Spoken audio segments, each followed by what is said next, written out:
¿Cómo les va?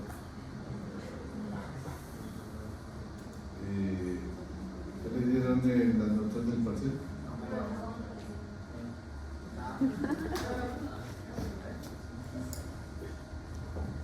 Bueno, señores, me imagino que se las mandarán.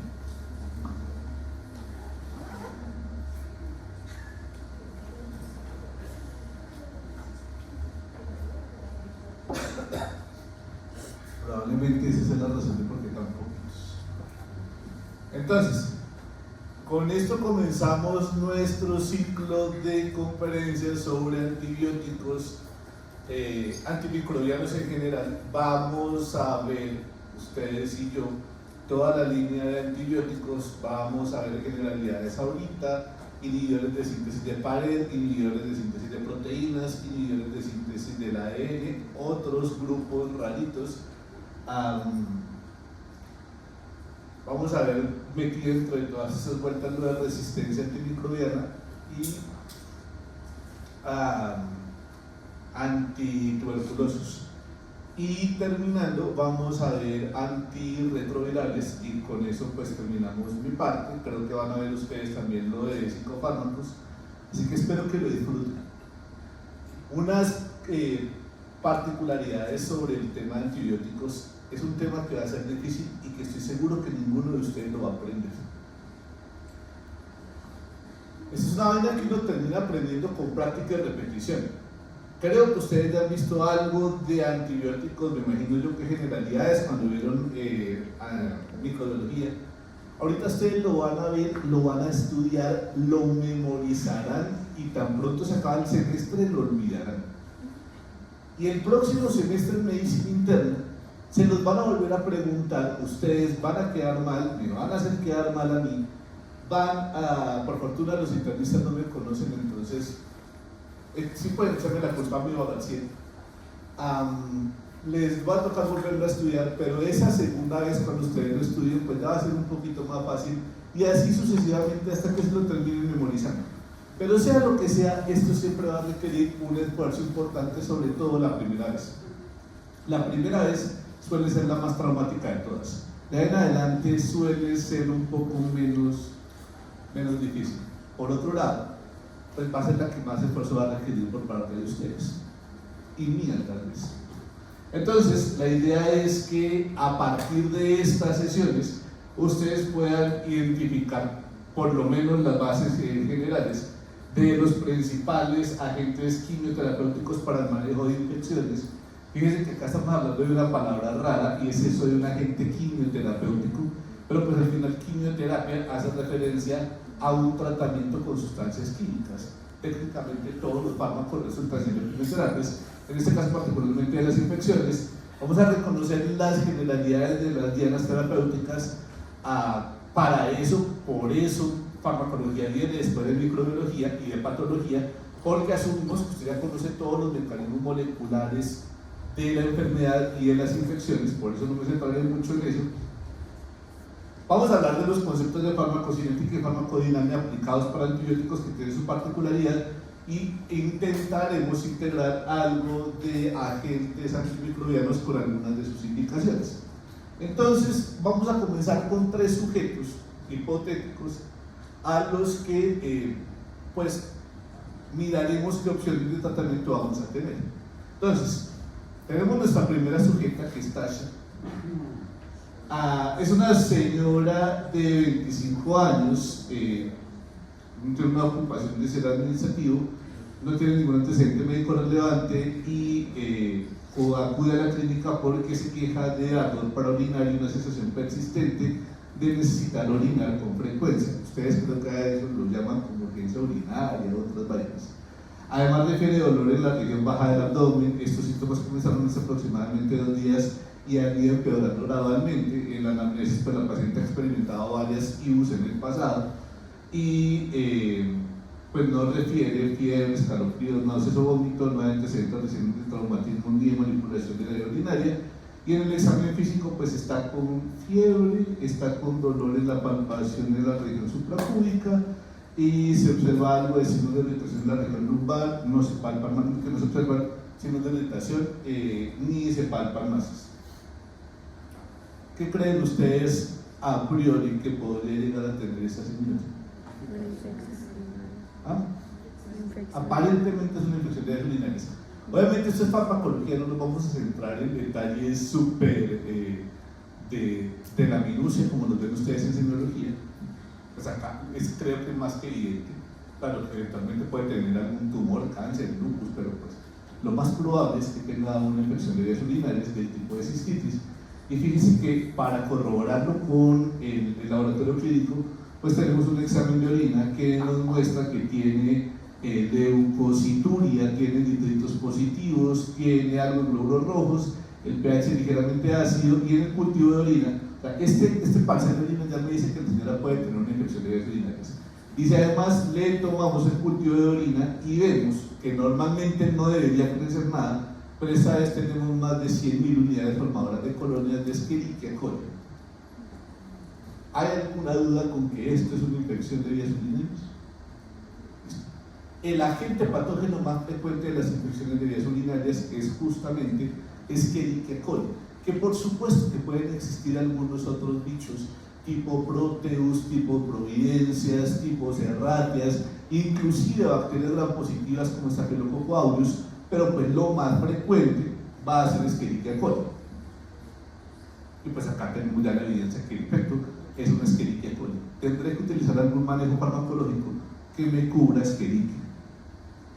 Tenemos a Tyler, nuestro segundo sujeto.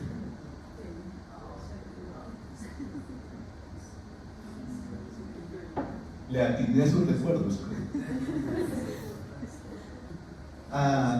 55 años, es antecedente de hipertensión, debe ser fumador y consulta a urgencias porque presenta tos persistente, fiebre, escalofríos, dificultad para respirar desde hace una semana, refiere a dolor en el pecho, que empeora al respirar profundamente, se siente fatigado, con falta de apetito y sudoración profunda.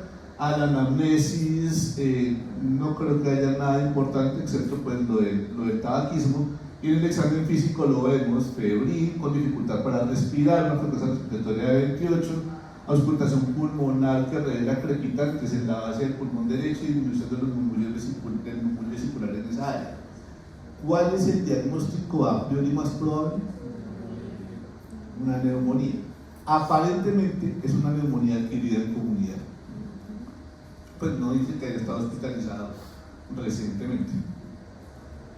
Para confirmarlo, pues tomamos un cuadro hemático que me muestra que tiene leucocitosis, que tiene neutrofilia, el resto de vainas del cuadro hemático está normal, y en la radiografía de tórax vemos una consolidación opaca en la base pulmonar derecha. O sea, vemos que hay ocupación en la base pulmonar derecha y hay leucocitosis con neutrofilia, o sea que me está diciendo que sí aparentemente tenemos una infección bacteriana, y pues los gases arteriales ahí con sus problemas para respirar. Espera, ¿hay alguna duda con lo que este sujeto con lo que este sujeto lo que tiene es una neumonía adquirida en comunidad? ¿Cuál es el agente patógeno más frecuente relacionado con neumonía adquirida en comunidad? Estreptococo pneumoniae. Listo. ¿Ese bicho es gram positivo o gram negativo? Va a ser gram positivo, listo. ¿Algún otro? Ese es el más frecuente, ese es el que yo pienso. Sin embargo, no suele ser el único.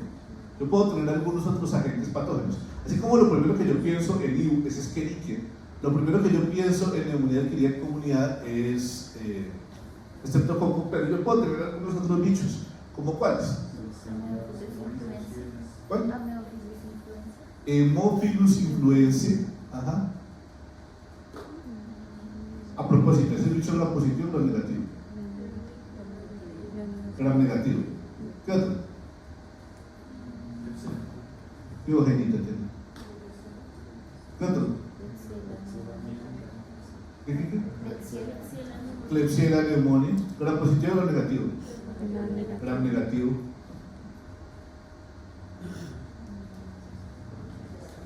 Moraxelas, eventualmente. En las neumonías necrotizantes, el agente patógeno más frecuente es neumonía necrotizante. Staphylococcus aureus, sí, muy bien. Y eventualmente, si tuviera algunos factores de riesgo, pues podríamos tener el riesgo de pseudomonas. Fíjense que a diferencia de lo que pasa con las IBUs, que lo primero que yo estoy pensando es que tenga una infección por un bicho gram negativo. Escherichia, Proteus, Providencia y Serratia son todos gram negativos y considero muy poco probable que podría llegar a suceder, sobre todo en pielonefritis, el Staphylococcus aureus, que es el único acá de los que nombré de agentes patógenos de infecciones de vías urinarias frecuentes que es gram positivo. Casi todo lo que yo veo en infección de vías urinarias es gram negativo. Sin embargo, fíjense que en las neumonías yo puedo tener bichos gram positivos, como Streptococcus pneumoniae, y mucho menos frecuentes, Staphylococcus aureus, pero también puedo tener muchos bichos gram negativos como Haemophilus, Moraxelas o Klebsiella, o pseudomonas. Entonces yo puedo tener acá ya se me complica un poquito la vuelta porque ya tengo bichos que pueden ser tanto gram positivos como gram negativos. Va, tercero y último, y único. 45 años, es hipertensa, es gorda. Acuérdense que dentro de ese contexto gordofóbico y del lenguaje inclusivo está mal que usted le diga gordo a los gordos, excepto que usted sea gordo. Entonces, la señora es obesa, tiene urgencias porque tiene dolor, enrojecimiento y aumento de volumen en la pierna derecha. Relata que los síntomas comenzaron hace 2 días con empeoramiento progresivo, no recuerda haber sufrido ninguna lesión ahí. En la anamnesis, además de la cosa esa en la pata, que le ha pasado antes pero nunca tan severo, no hay evidencia de cirugía reciente, de trauma de infecciones.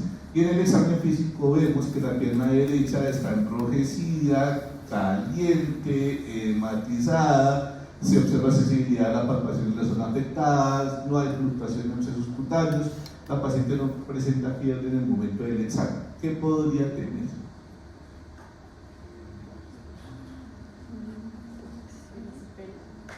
¿Qué? Una erisipela, pero una infección de los tejidos blandos. Podemos tener alguna infección de tejidos blandos, celulitis, erisipela, lo que sea. ¿Podrían considerar ustedes algún otro diagnóstico?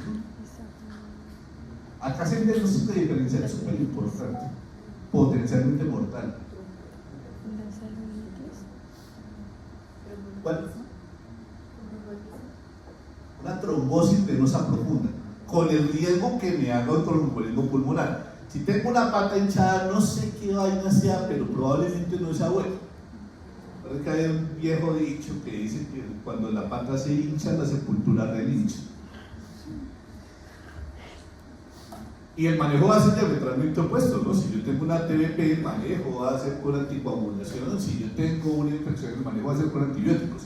Y a veces no es tan fácil. Créanme que uno en el libro lo ve bonito, que ustedes en clase lo ven bonito, pero uno a veces con el paciente lo único que es una pata hinchada y a uno no le queda tan claro el escenario.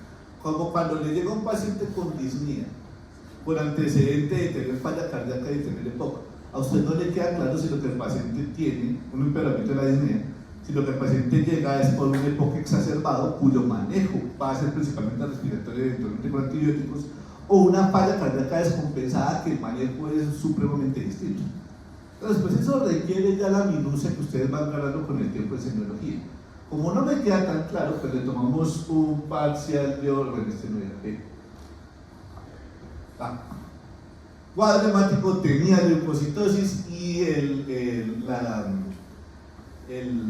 Doppler de miembros inferiores estaba negativo, es decir, no tenía trombosis venosa profunda y sí lo que tenemos es una infección bacteriana. Ahora, hablando de infecciones de piel y tejido celular subcutáneo, ¿cuál es el agente patógeno más frecuente?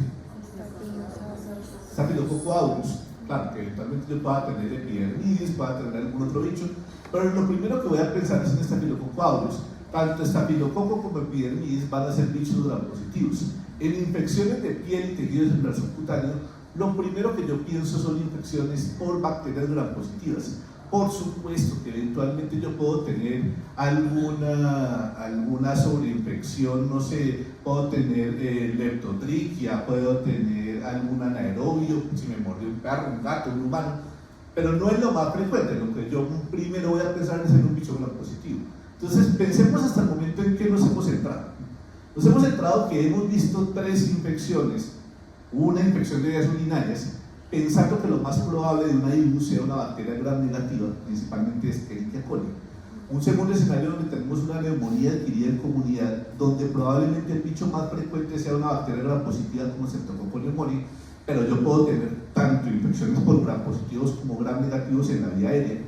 Y una infección de piel y tejido celular subcutáneo, donde lo primero que yo pienso es en una bacteria gram positiva, pero pues que eventualmente yo puedo tener alguna anaerobio o alguna otra bacteria gram negativa, aunque lo primero que pienso es en una bacteria gram positiva.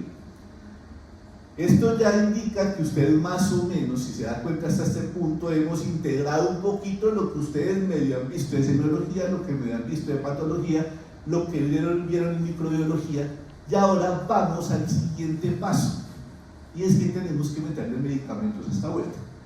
Entonces, por eso les digo que a veces fármaco no es tan fácil, porque pues requiere que usted integre todas esas cosas que vieron antes. Y vamos a hacer la integración con microbiología. Vamos a hablar un poco de las características de las bacterias. Obviamente me disculparán por lo escueto y somero que yo pueda llegar a hacer en este pedacito. Yo no soy microbiólogo, yo de las bacterias sé que existen. Esto que les voy a decir es lo que buenamente yo puedo llegar a saber como médico. Ustedes yo sé que saben mucho más porque lo acabaron de ver el semestre pasado con estas señoras de este piso que a eso le saben un montón, pero pues yo no. Yo me sé hacia dónde funcionan los medicamentos. Entonces, acá tenemos 2 membranas dibujadas, mal dibujadas con Paint. Con Paint no con el muñeco, entonces uno hace PowerPoint. Fíjense que en esta bacteria, en esta membrana, vamos a tener esta cosa de acá abajo, que va a ser una membrana que tiene una bicapa de fosfolípidos, y en la parte de arriba vamos a tener varias capas de una cosa, que es una mezcla entre proteínas, unas pequeñas proteínas que se llaman péptidos, y unos pequeños grupos de carbohidratos que van a llamar, pues que los vamos a llamar los grupos glucosídicos, y a eso lo vamos a llamar el péptido-glucano, pues porque tiene 2 pedazos, un pedazo de péptido y un pedazo de carbohidratos. Acá tenemos nuestra membrana, y encima de la membrana o por fuera del bicho vamos a tener varias capas de esa pared de péptido-glucano, y además tenemos que es azulito. Por este lado tenemos como de rojito una membrana interna. Fíjense que de afuera tenemos otra membrana externa, y en la mitad entre las 2 membranas, lo que se va a llamar el espacio periplasmático, vamos a tener esta pequeña capa de pared de péptido-glucano. Esto me lleva a que acá nosotros vamos a tener 2 bichos a grandes rasgos, un bicho que es gram positivo y un bicho que es gram negativo. ¿Recuerdan ustedes cuál es este? ¿Este es el gram positivo o el gram negativo? Gram positivo. Gram positivo se caracteriza por tener una única membrana y una pared de péptido-glucano, que suele ser bastante gruesa, externa. No tiene más membranas. Las bacterias gram negativas se caracterizan porque van a tener 2 membranas, una membrana interna y una membrana externa, y en el espacio periplasmático, en la mitad entre las 2, vamos a tener esa pared de péptido-glucano. Bien hasta ahí. Dentro de algunos de los ejemplos en los que nos centraremos de bichos que sean gram positivos, vamos a hablar de Staphylococcus aureus, que dijimos que era un agente patógeno importante. ¿En dónde? En piel.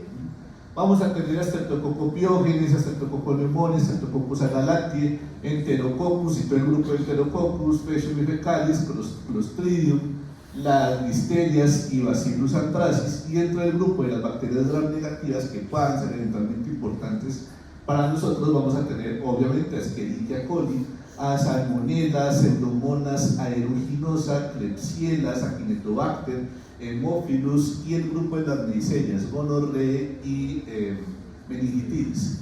Un detalle acá particular: hay muchas formas en que ustedes puedan pronunciar el latín. Lo tradicional de las pronunciaciones del latín académico es que la CH suene como una K.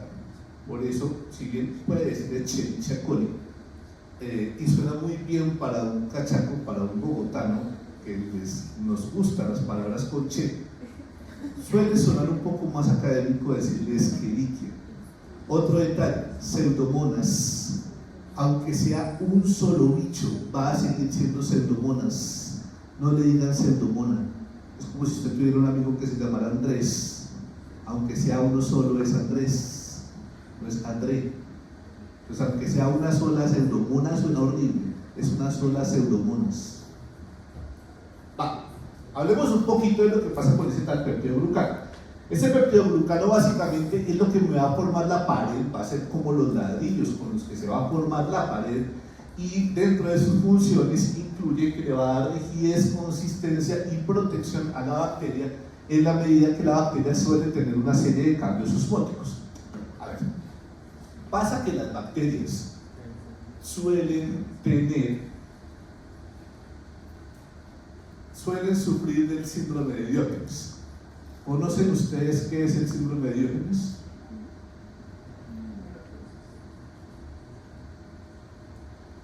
Les falta un poco más de disco y como el síndrome de Diógenes es el de los acumuladores compulsivos. Las bacterias son así, ellas van por donde vayan, van acumulando todo lo que pueden. Entonces ellas es como su tío, uno siempre tiene a alguien en la familia que es un acumulador compulsivo. Si no son sus papás, son sus tíos; si no son sus tíos, son sus hermanos; y si no hay nadie que sea acumulador compulsivo en su familia, probablemente sea usted. Entonces, una de las características que tienen los acumuladores compulsivos es que ellos van metiendo de todo. Para donde van pasando, van metiéndose todo lo que pagan en la casa. Por supuesto, si alguna vez han visto ese capítulo de acumuladores extremos, esa serie de acumuladores extremos, pues marica, a veces no tienen ni dónde vivir. A veces parece que la casa se les puede estallar y por eso tiene que llegar el gobierno y a veces los tiene que desalojar porque la casa se vuelve peligrosa para ellos de todo el montón de basura que están guardando. Las bacterias hacen algo parecido. Las bacterias, por donde van dando vueltas, van capturando y acumulando todo lo que puedan. Pues por supuesto, eso hace que por dentro de la bacteria van a tener una osmolaridad altísima. Es decir, la cantidad de moléculas disueltas en agua que tienen dentro del citoplasma bacteriano es un montón. Si yo tengo una osmolaridad altísima adentro y la osmolaridad afuera es bajita, pues eso va a hacer que como la presión adentro es muy alta con respecto con afuera, con respecto con lo que pasa afuera, pues yo estallaré. Para evitar que la bacteria estalle, lo que hace ella es reforzar las paredes, por eso existe esa pared celular. De hecho, como vamos a ver con uno de nuestros grupos de antibióticos más importantes, que son los inhibidores de la síntesis de la pared, aunque lo único que haga es bloquear la síntesis de la pared, la bacteria muere estallada. Ella se muere por sus propios medios y se muere justamente por esa acumulación que tienen las bacterias. Por eso ese grupo de antibióticos suelen ser bactericidas, matan bacterias. Entonces, ¿de qué está hecho ese peptidoglucano? Ese peptidoglucano, entonces, como su nombre lo dice, va a tener una parte de péptido, que va a ser los aminoácidos. En este orden van a estar acá: D-alanina, el D-glutámico, la L-lisina, la D-alanina y la D-alanina. Importantísimo estos últimos dos, los últimos dos D-alaninas del peptidoglucano. De hecho, fíjese que son solamente 5 aminoácidos, no es nada tan traumático. Eventualmente este de acá, esta L-lisina, en algunos bichos puede ser una mesodiamina pimélico, unas vainas rarísimas. Los normales es que sea L-lisina, pero pues estos tres de abajo en realidad no me importan. Vamos a ver más adelante que a mí los que me importan son estos dos de arriba, las dos de alaninas. Y en la parte de los azúcares vamos a tener a estos dos, al N-acetilmurámico y a la N-acetilglucosamina. Al final tenemos 2 carbohidratos y 5 aminoácidos que forman la parte peptídica. En cuanto al proceso de síntesis de esta vuelta, pues ustedes ya lo vieron en microbiología, recordarán que esto lo comienzan a sintetizar, estos procesos de la formación del peptidoglucano, que es lo que yo voy a tener acá, la formación del pentapeptido ácido UDP-N-acetilmurámico, que es a partir de este carbohidrato, el N-acetilmurámico, y acá yo ya tengo mis aminoácidos, la L-alanina, el D-glutamato, la L-lisina y las 2 D-alaninas del final. Todo esto lo voy a comenzar a sintetizar a partir de la síntesis de la fructosa 6-fosfato, que de hecho, si ustedes recuerdan, hace parte del metabolismo de los carbohidratos. Es decir, vamos a necesitar carbohidratos para que las bacterias sinteticen todo este proceso. Toda esta vaina, Ustedes pues yo asumo que ya lo saben porque vamos a tener algunos medicamentos que van a actuar en algunos pedazos de estos. Que los vamos a ver creo que mañana, capaz que no vamos a tratar del tiempo. Una vez que nosotros tenemos ese peptidoglucano que se forma al interior de las bacterias, ese peptidoglucano lo sintetizan las bacterias en el interior, ese peptidoglucano va a terminar haciendo unos procesos que van a depender del bactoprenol, que es el undecapril-fosfato, que lo que termina haciendo es terminando el proceso de la formación de la N-acetilglucosamina, el N-acetilmurámico y el pentapéptido, y esto lo vamos a transferir al exterior de la bacteria, porque recuerden que la bacteria sintetiza esta vuelta por dentro, pero por dentro no me hace un carajo, esta vaina debe funcionar desde afuera. Entonces eso implica que vamos a tener una enzima que se va a encargar de terminar el proceso, pasar el peptidoglucano para afuera, y una vez que ya lo tenemos afuera vamos a comenzar a formar la pared, a tejerla. Y ese proceso de tejerlo va a depender de dos proteínas, la glucosiltransferasa, que es una enzima, y la transpeptidasa, que es una enzima. Particularmente esta transpeptidasa, detalle súper importante, esta transpeptidasa es una de las funciones que tiene una enzima que solemos llamar como PBP, Penicillin Binding Protein, o proteína de unión a penicilinas. Entonces, eso va a suceder, este pedazo de la glucosiltransferasa y la transpeptidasa son procesos que pasan por fuera de la célula. Súper importante porque de hecho, como entenderán ustedes, esa función transpeptidasa, que es una función de la enzima PDP, es la que nosotros vamos a bloquear con un grupo grande de medicamentos que son los inhibidores de la síntesis de la pared, donde no solamente están las penicilinas, sino también van a estar cefalosporinas y carbapenémicos. Por otro lado tenemos la síntesis de la pared, la síntesis de proteínas. La síntesis de proteínas es exactamente igual a como ustedes sintetizan sus proteínas en sus células eucariotas. Solamente hay una pequeña diferencia, y recuerden que ese es un proceso de traducción. El proceso de traducción comienza con un RNA mensajero, y quien va a traducir, quien va a sintetizar a partir de ese RNA mensajero y de sintetizar las proteínas, va a ser el ribosoma. ¿Recuerdan ustedes cómo son las partes del ribosoma de las células eucariotas? Tiene dos unidades que son 60 y 40 o 50 y 30. 50 y 30. 60 y 40 para las células eucariotas, 50 y 30 para las bacterias. Entonces fíjense que acá tenemos otro detalle particular. A mí me interesa utilizar mecanismos de acción que sean específicos de las bacterias. O sea, me toca buscar aquellos aspectos moleculares de las bacterias que sean únicos de las bacterias, y ahí eventualmente yo puedo desarrollar un medicamento. La membrana, por ejemplo, la membrana que tiene la bacteria es la misma membrana que tiene la célula eucariota. O sea, por eucariota me refiero a sus células normales, y por bacteria me refiero al bicho humano. Los dos tienen membranas. Yo puedo desarrollar un medicamento que esté dirigido contra las membranas y lo destruya, por supuesto. Los detergentes hacen eso. La función de un detergente es pegarse a las membranas y romperlas. Pero, así como me va a romper a las bacterias, también me va a romper a sus células. Entonces, pues sería un medicamento cuyo mecanismo de acción no es muy selectivo y pues va a tener un alto riesgo para su salud. Imagínense si yo le inyectara FAP intravenoso. La sepsis se la soluciona. Eso sí. Aprovechándonos que, por ejemplo, ¿ustedes dónde tienen PVP?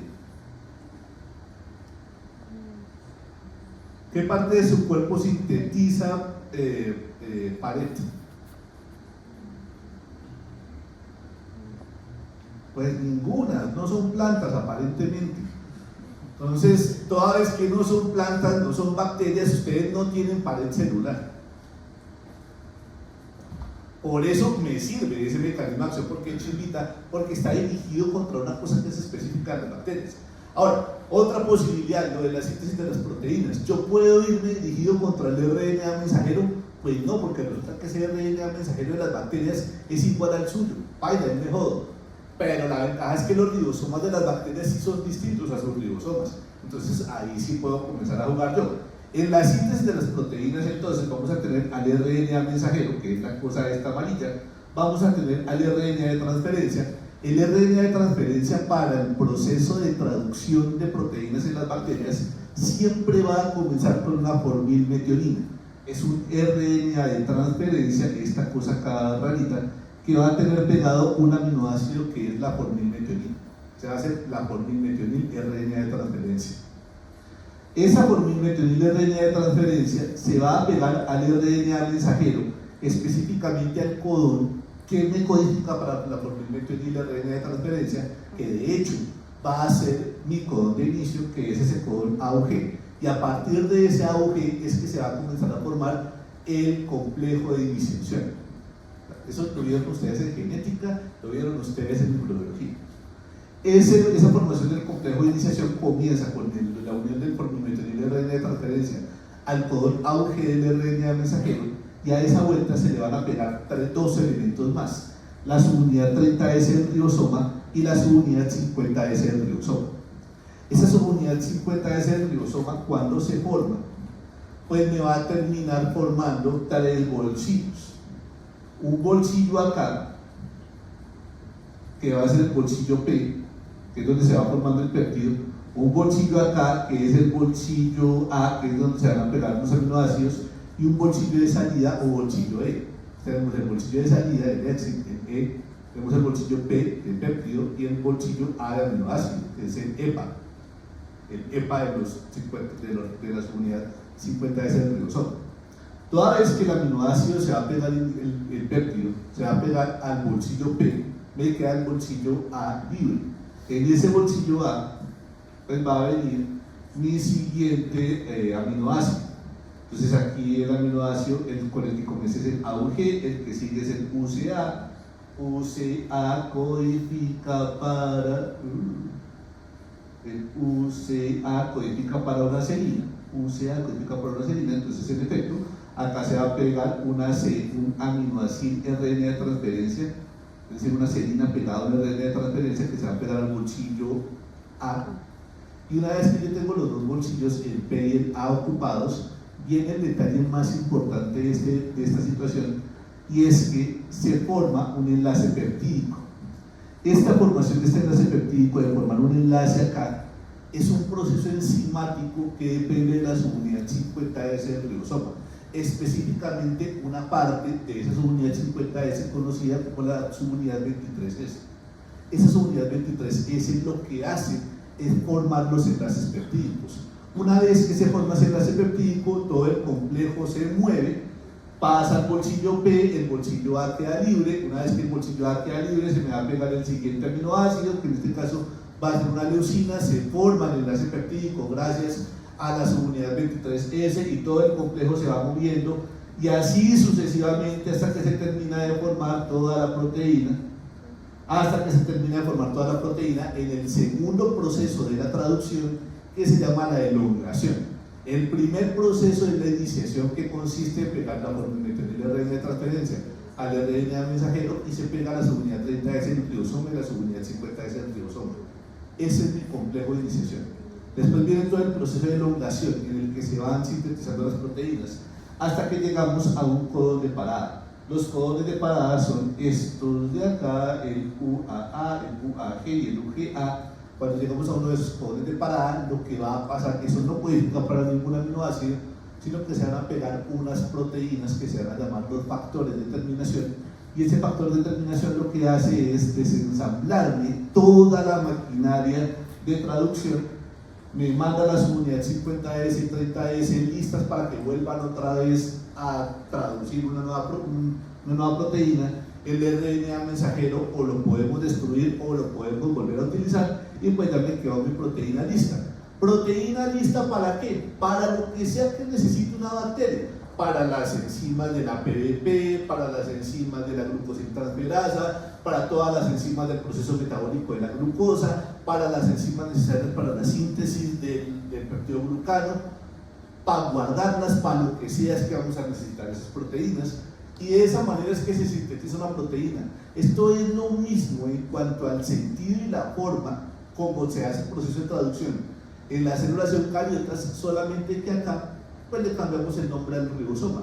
Ya no son 60 y 40 como ustedes vieron en genética, sino que esto es 50 y 30 como ustedes vieron en microbiología. Entenderán que mis medicamentos que van a funcionar como inhibidores de síntesis de proteínas están selectivos para bloquear a la subunidad 50S y a la subunidad 30S. Difícilmente me alcanzan a bloquear a las unidades 60 y 40 de las células eucariotas.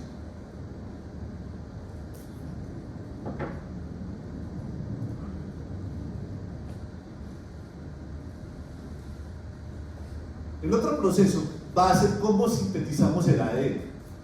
En principio, la síntesis del ADN suele ser muy parecida al de las células eucariotas, simplemente que con una pequeña diferencia.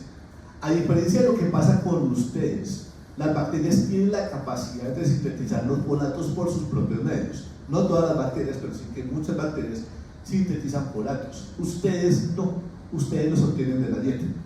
Para que una bacteria sintetice los folatos, y esto sí es un proceso exclusivo de bacterias, insisto, ustedes los obtienen de la dieta,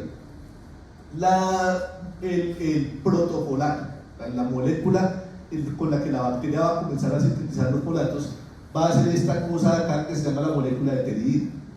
Esa molécula de pteridina, si se dan cuenta, es muy parecida a la molécula del tetrahidrofolato, solamente que tenemos que hacerle algunos cambios, especialmente de donación de electrones. Para mover esos electrones, quien se los va a entregar va a ser justamente el NADH, por acá tenemos el NADPH, le va a entregar los electrones, pero para eso necesitamos pegarle varios grupos de glutamato. Problema que el glutamato no se pega directamente con la pteridina, así que me toca hacer una serie de procesos aburridísimos, pero pues de malas, que incluyen que inicialmente la molécula de pteridina, o pteridina, como la quieran llamar, pteridina, se va a pegar a esta cosa azul que se llama el ácido paraminobenzoico, o PAB. Ácido paraminobenzoico, o PABA, o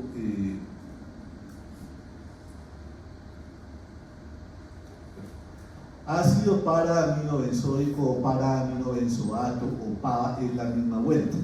Es como si yo les dijera a ustedes una sulfona o una sulfonamida. Resulta siendo más o menos lo mismo. Desde el punto de vista químico es lo mismo.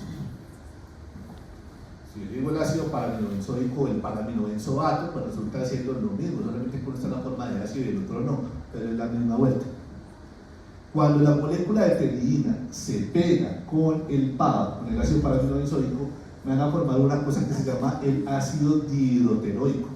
Eso lo va a catalizar una enzima que se llama la dihidroteroato sintasa. ¿Qué hace la dihidroteroato sintasa? Toma la molécula de pteridina, la pega con la molécula de PABA y la convierte en ácido dihidroteroico. Una vez que ya tenemos ese ácido dihidroteroico, le vamos a pegar varios glutamatos para formar el ácido hidrofólico, y a partir de esos folatos le vamos a comenzar a pegar NADPHs para convertir ese folato en ácido hidrofólico y después en ácido tetrahidrofólico, y a partir del tetrahidrofolato o ácido tetrahidrofólico vamos a sintetizar las purinas. ¿Recuerdan ustedes cuáles son las purinas?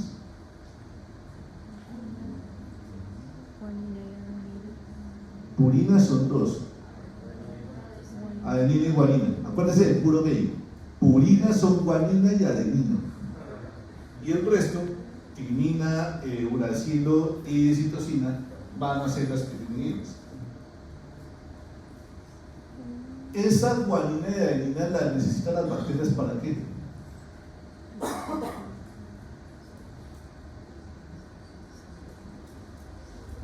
Pues para la síntesis de ADN. Recordarán ustedes que a partir de esa purina o de esa pirimidina, que va a ser mi base nitrogenada, la vamos a pegar a una ribosa, bien sea una ribosa o a una 2-desoxirribosa, para formar los nucleósidos, y después esos nucleósidos los vamos a fosforilar para formar nucleótidos. Y con eso es que van a sintetizar su ADN o van a sintetizar su ARN. Va a ser importantísimo para las bacterias. Insisto, a ustedes no los afecta que yo le bloquee este proceso, que yo lo voy a bloquear en las bacterias. Todo este proceso sí lo puedo bloquear en las bacterias. A ustedes no los va a afectar porque ustedes esas moléculas de folatos los obtienen directamente desde la dieta. Va. Entonces, esos son mis 3 mecanismos de acción más importantes de los antibióticos. Cuando comenzamos esta sesión les dije que íbamos a hablar de 3 grandes familias: inhibidores de síntesis de PARET, inhibidores de síntesis de proteínas e inhibidores de la síntesis de la ADN. Y aquí está cómo se sintetiza la PARET, cómo se sintetizan las proteínas y cómo se sintetiza la ADN. Unos aspectos acá históricos de esta vuelta: el primer antibiótico no es como mucha gente cree, que es la penicilina, el primer antibiótico o sustancia química que apareció como manejo terapéutico para las infecciones, sino que fue el Salvarsan. El Salvarsan fue desarrollado por Paul Ehrlich en 1909, que es esta vuelta que tenemos acá, que de hecho, si se da cuenta, tiene una molécula un poquito peligrosa, y es que tiene varios grupos arsénicos. Mata bacterias, sí. Que mata personas, capaz que también, pero las bacterias las matan. Muerto el perro, muerta la cancha. Ese medicamento, el Salvarsan, comenzó a utilizarse inicialmente para el manejo de la sífilis. Fíjense que era un medicamento de tener arsénico y intravenoso, pero era una chiquita para el manejo de la sífilis. Hoy en día, pues, manejar la sífilis es mucho más fácil porque todavía la seguimos manejando con penicilina. Pero antes del advenimiento de la penicilina, la gente se moría de sífilis. Ustedes capaz que en la historia de la literatura, en la historia del arte, han visto que muchos de los grandes poetas, de los grandes artistas murieron de sífilis. La gente iba a morir si tenía su sífilis, pero acá ya me aparece una opción. Capaz que en el camino se me muere un montón, pero ya tengo una opción. Uno de los problemas fue que durante la Primera y la Segunda Guerra Mundial, este medicamento pues era producido por los alemanes, y pues entenderán ustedes que tanto en la Primera como en la Segunda Guerra Mundial nadie quería tener mucho contacto con los alemanes. Por eso los ingleses desarrollaron la arfenamina, que es una versión genérica del Salvarsan. Aparece también tiempo después por Gerard Doback la primera sulfona o sulfonamida, que es el Prontosil. El Prontosil, este señor trabajaba para un laboratorio chiquito, que es Bayer, y que lo utilizaba, desarrollaba esta vaina como un colorante rojo. De hecho, esta vaina era un colorante de telas. El tipo, investigando ese tal colorante de telas, el Prontosil, se dio cuenta que esta vuelta eventualmente me bloqueaba el crecimiento de ciertas bacterias. No sé, me imagino yo que las telas rojas crecían menos bacterias que las telas de otros colores. El tipo dijo: ay, ve, qué curioso, venga, comenzamos a experimentar qué potencial tiene el Prontosil, el colorante rojo, para evitar el crecimiento de las bacterias. Y pues así fue que el tipo comenzó a investigar sobre esta vuelta. Detalle interesante: el tipo, dentro de las primeras personas en los que lo utilizó, pues lo utilizó inicialmente en ratas, pero en esa época a la hija le dio alguna infección aparentemente grave, y pues el tipo, desesperado con lo de la hija, dijo: pues inyectémosle el color rojo a la hija a ver qué le pasa. Creo que la hija sobrevivió, pero sé que fue la primera persona a la que se le aplicó una sulfonamida. El tipo, por el desarrollo del Prontosil y de la primera sulfonamida, se ganó el premio Nobel de Medicina o Fisiología, pero lo obligaron a rechazarlo porque entenderá que se lo ganó en el año 39. El tipo era alemán, no era tan fácil. Sulfonamidas, este principio activo de la sulfonamida básicamente es un inhibidor de la síntesis del ADN. Las sulfonamidas tienen una característica, y es que son muy parecidas al PAPA. Por eso me bloquea la síntesis del ácido dihidroteroico. En el fondo resultan siendo inhibidores competitivos de la dihidroteroato sintasa. Eso hace que la bacteria ya no pueda sintetizar ácido dihidroteroico. Sin la posibilidad de sintetizar ácido dihidroteroico, no puede sintetizar folatos, hidrofolatos ni tetrahidrofolatos. La bacteria se queda sin purinas, es decir, se queda sin guanina y sin adenina, y la bacteria pues ya no se va a poder seguir replicando. Este mecanismo, cuando la bacteria deja de replicarse, lo vamos a llamar como un bacteriostático. A diferencia de lo que pasaba con los inhibidores de la síntesis de la pared, que matan las bacterias, son bactericidas, las sulfonamidas son bacteriostáticos. No las mata, simplemente evitan que se repliquen. Es como estudiar medicina. No los mata, pero evita que se repliquen. Fíjese que si usted no estuviera estudiando medicina en este momento estaría consiguiendo mecanismos de reproducción, como probablemente le ha pasado a muchos de sus compañeros de colegio.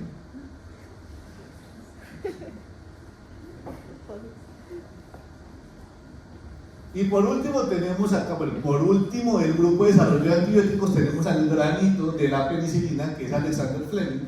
Recuerden que Fleming desarrolló la penicilina en el año 28 en el St. Mary Hospital en Londres, mientras estaba investigando una vaina que se llama la lisocima, que él también descubrió un poco accidentalmente en el año 1921. ¿Recuerdan ustedes que la historia de la penicilina es la historia de la serendipia, de cómo se encuentra un medicamento absolutamente accidental? El tipo básicamente estaba investigando qué había en la saliva que evitaba el crecimiento de las bacterias. Probablemente el tipo era de los que estaba haciendo sus cultivos sin tapabocas, andaba hablando con todo el mundo, caían partículas de saliva sobre las bacterias y se daba cuenta que cuando las ponía a cultivar, pues donde había caído saliva no crecían las bacterias. Y dijo, ay, qué curioso, investigamos qué hay en la saliva que evita el crecimiento de las bacterias. Y en esas probablemente que el tipo de alguna manera debió haber llegado a alguna suerte de pan o algo por el estilo. De hecho, si ustedes alguna vez se les ha dañado el pan, ese hongo verde que le crece al pan es penicillium.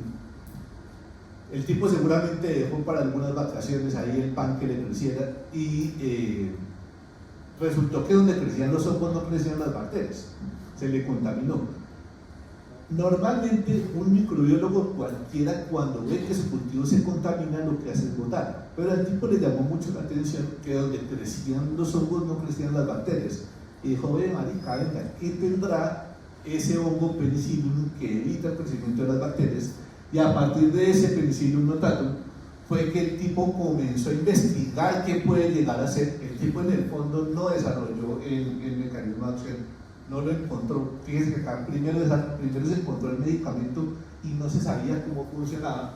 El tipo se enfocó fue en buscar mecanismos de estabilización y de producción, porque además producir esto es absolutamente dispendioso. Ustedes en microbiología vieron que cultivar hongos es muy demorado. Las bacterias crecen relativamente rápido, pero los hongos son demoradísimos. Además que para la síntesis de una sola tratamiento para una sola persona de penicilina necesitaba casi una habitación completa de hongos para hacer el tratamiento de una persona. Por eso el tipo lo que se enfocó no fue en encontrar cómo funcionaba, sino en buscar formas de estabilización y en mejorar la producción. Hizo pruebas en ratones y en conejos y se ganó su premio Nobel en el año 45. Pero no se lo ganó solo, uno siempre habla de Alexander Fleming, pues para el final es el famoso, un cráter en la luna se llama Alexander Fleming, el edificio de la Facultad de Medicina del Imperial College of London, es el Sir Alexander Fleming Building, en la calle principal que llega a la plaza de Toros de las Ventas en Madrid, es la calle Dr. Fleming, porque para los toreros el tipo es casi un santo. Pero pues estos otros sujetos, el de Morado, el de Ernst Boris Chain y Howard Walter Florey, al final también se ganaron el premio Nobel con Fleming, mucho menos conocidos, y ellos fueron los que desarrollaron el resto. Alexander Fleming lo que tuvo fue un golpe de buena suerte. Esta gente fue la que le tocó de verdad desarrollar el resto de vueltas. Cristalizaron la penicilina, purificaron la penicilina, ya hicieron pruebas de seguridad y eficacia, no solamente en ratones sanos, sino en ratones infectados, e hicieron las primeras pruebas en humanos. Y en parte por ello es que se comienza a desarrollar la causa de cómo funcionaban las penicilinas. Insisto, fíjense que la proteína a la que se une la penicilina se llama la PBP, Penicillin Binding Protein, lo que no tiene ninguna suerte de sentido. ¿Por qué se va a llamar así? Una bacteria, ¿para qué va a tener una proteína que la mate? Una proteína que se llama proteína de una penicilina. En realidad la proteína de una penicilina tiene otra función. Su función principal es la formación de los enlaces peptídicos en la síntesis de la pared. detallitos de los aspectos clínicos de esta vuelta. Entonces, básicamente los objetivos que nosotros nos planteamos con la terapia antimicrobiana consiste por un lado en tener una mejor eficacia antibiótica. Recuerden que la eficacia es cómo va a funcionar el medicamento en condiciones ideales. Ojalá que yo pueda curar. De hecho, probablemente esto sea hasta el momento de todo lo que ustedes han visto en farmacología, la única estrategia curativa. De hecho, todo lo demás que ustedes han visto en farmacología no es más que puro paliativo, darle medicamentos para mientras tanto. Los antihipertensivos no curan la hipertensión, simplemente le controlan la tensión arterial mientras usted busca alguna otra manera de curarse. Los antidiabéticos es la misma vuelta. Todos los medicamentos que hemos visto hasta el momento no curan, simplemente controlan. Estos medicamentos eventualmente sí que pueden llegar a curar. En medicina básicamente lo que es curable es porque o es quirúrgico o son infecciones. Entonces, ¿queremos hacer curación? Claramente que sí. Muchas veces vamos a querer generar erradicación del patógeno. Por erradicación del patógeno me estoy refiriendo a borrarlo por completo del cuerpo, porque a veces puede ser potencialmente peligroso, como por ejemplo los cuidadores. Creo que ustedes les han hecho o les harán cultivos de la nariz y de la boca para buscar bacterias, estreptococos, algunas otras bacterias que pueden eventualmente ser peligrosas para sus pacientes, sobre todo para los niños. Si usted llegase a tener una bacteria de esas, obviamente usted no le está haciendo nada, su sistema inmune está supremamente bien, pero usted puede eventualmente pegárselo a alguno de sus pacientes. Por eso muchas veces ustedes van a requerir un tratamiento antibiótico para eso. Aunque a ustedes no les afecte para nada, van a requerir un tratamiento antibiótico. Eso implica la erradicación de un patógeno. Por ejemplo, cuando uno tiene infecciones en la garganta, amigdalitis o faringitis, suelen ser por estreptococos biógenes o algunos otros grupos de estreptococos del grupo beta-hemolítico. Muchas veces vamos a requerir también erradicación completa, no porque esté generando alguna infección o algo particular, sino por el riesgo de complicaciones que me hagan artritis, complicaciones reumáticas de las infecciones. Eso implica la erradicación del patógeno. Lo tengo y no me afecta, pero me toca matar. Y otra posibilidad es desde la profilaxis. ¿Saben ustedes qué es una profilaxis? Voy a dar el antibiótico para evitar que le vaya a dar la infección porque usted va a estar en riesgo. Suele pasar, por ejemplo, con procedimientos quirúrgicos. Entonces, usted lo van a operar y la cirugía yo sé que viene complicada, o usted tiene riesgo de alguna infección de piel, por ejemplo, por Staphylococcus aureus. Una de las principales complicaciones de los procedimientos quirúrgicos es que hagan infecciones del sitio operatorio. El agente patógeno más frecuente de las infecciones del sitio operatorio pues son las bacterias de la piel, Staphylococcus aureus. Entonces, pues muchas veces va a requerir tratamiento con antibióticos antes o durante una cirugía. ¿Usted tiene alguna infección? No, simplemente es para evitar que tenga las infecciones. Pero además de eso, de yo tener la posibilidad de tener antibióticos que me curen o que me generen erradicación o que me generen profilaxis, también necesito tener en cuenta los efectos adversos. Pues porque por supuesto, o sea, si tengo sífilis yo todavía podría seguir utilizando el Salmaxan. Casi quieras, no tengo sífilis, no quería ser. Podría seguir utilizando el Salmaxan, pero hombre, el riesgo de toxicidad es altísimo. Entonces me toca también comenzar a compensar el riesgo de toxicidad con el beneficio eventualmente que yo pueda llegar a tener. Por eso me toca muchas veces tener en cuenta los efectos adversos que lo vamos a ver más adelante,